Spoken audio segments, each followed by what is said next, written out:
Përshëndetje miq të dashur të astrologjisë vedike. Kemi një hënë të re sot me datën 19 nëntor. Është hëna e re më e vështirë e vitit, sepse hëna do të jetë në shenjën e Akrepit dhe hëna është e dobësuar në Akrep. Akrepi është shenja e transformimit, borxheve, frikës nga e panjohura, por edhe mundësia për të zbuluar disa sekrete. Mos u përqendroni tek mendimet, sidomos sot në datën 19 nëntor, sepse hëna përfaqëson mendimet, mendjen. Pra, mendimet nuk do të jenë aq të qeta, por përpiqet të ndjekësh intuitën tënde.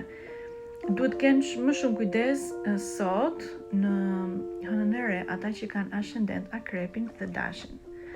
Energjia të papriturave gjithashtu mund të fitosh para ndoshta papritmas. Pra është energjia të papriturave dhe energjia aksidenteve. Meditimi dhe përsëritja e mantrave të mbron.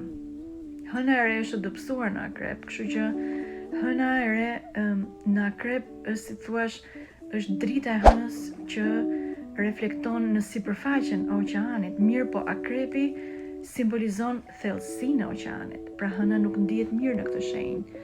Hëna e re do të jetë në yjesin, sipas astrologjisë vedike, në yjesin, pra nakshatran Anuradha.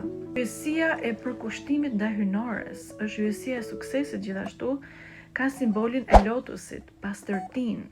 Pra ju këshilloj që të bëni meditimi Lotus Ocean, që unë bëj online dhe falas pra çdo javë.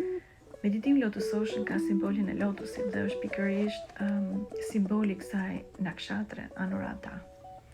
Në shenjën e Akrepit kemi jo vetëm hënën e re, por kemi Diellin, Marsin dhe Mërkurin retrograde në shenjën e Akrepit. Marsi është shumë pozitiv në këtë rast, sepse Marsi zotëron shenjën e Akrepit dhe na jep forcë për të përballuar transformimet me sukses, si dhe pasiguritë brenda nesh.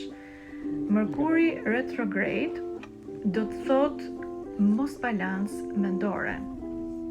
Mantrat për të thënë me zë nga të gjithë njerëzit, kujdes me trupin e qëndërzuar, dhe ata që nuk e din trupin e qëndërzuar thjesht ta thonë me zë. Unë dua të punoj me veten time, unë dua të balancoj mendimet e mia për ulje ndaj qendrës hynore të universit.